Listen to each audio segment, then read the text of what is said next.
Okay. What can you tell us about the scope of this year's event? So this is the first UAE Malaysia Business and Investment Forum that's taken place in quite a number of years. We had somewhere just under 70 participants from UAE, which is one of the largest delegations of government and businesses from the United Arab Emirates in recent years to come to ASEAN. We've linked them up with over 300 participants here through a series of business matchmaking. So that's a practical matchmaking between the businesses and the governments and the government economic agencies, the economic zones, and so on. We've also signed a number of MOUs over the last 3 days. There's been an MOU signing by the Abu Dhabi Chambers, by KLICC Chambers, with Al Dawani Investments, and with the China Chambers of Commerce for KL and Selangor. So it's a fantastic start.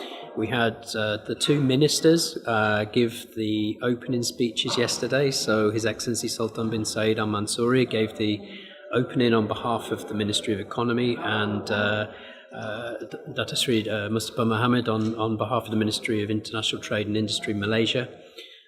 We also had a number of private meetings, some bilateral meetings. So, for example, I was participating with the ministry this morning with Khazanah, the Sovereign Wealth Fund from Malaysia. They were discussing some synergies in business and trade, particularly around areas of things like halal trade and Islamic economy, and how those can grow. The next challenge is basically how we take that forward over to actually realise some genuine business off the back of it. How do you feel the response has been from the high-level delegates and attendees that have been involved?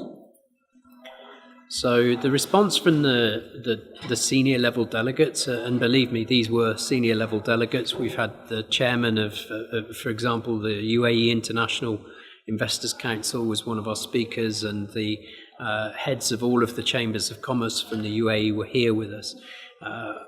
I felt that their response was very good. I've just finished a meeting now with the Ministry of Economy, having a debrief over things, and we believe that it's been one of the more successful trade missions that they've engaged in. I think whether they were particularly impressed was the delivery on the ground that KW Group were able to offer them, which made a difference for them, particularly in coming to a different market with different synergies in terms of the way that business is done and trade is linked up. And we've really added extra benefit in terms of the way that we linked up a lot of the businesses, the chambers, the government entities. And what are the next steps to keep the momentum going? Okay, so there's a number of ideas under discussion through the chambers to link up more practically on the businesses. Through the ministry, we're looking now at next steps of how we can put some real development